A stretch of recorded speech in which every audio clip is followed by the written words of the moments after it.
Keputusan Ahmad Dhani menikahi Mulan Jameela pada saat itu membuat Ibu Sambung Al-Ghazali dikep wanita yang buruk.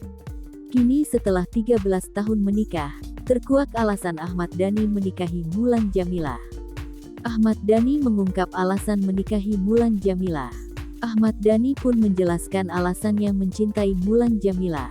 Nomor satu, Mulan tuh perempuan dalam arti yang sesungguhnya, ujar Ahmad Dhani. Mulan tuh ada kurve bentuk, perempuan harus punya kurve, lanjut Ahmad Dhani. Kemudian Ahmad Dhani pun mengungkapkan bahwa dirinya suka dengan perempuan yang memiliki kurve. Anang Hermansyah lantas mengungkap yang dimaksud kurve adalah bentuk badan.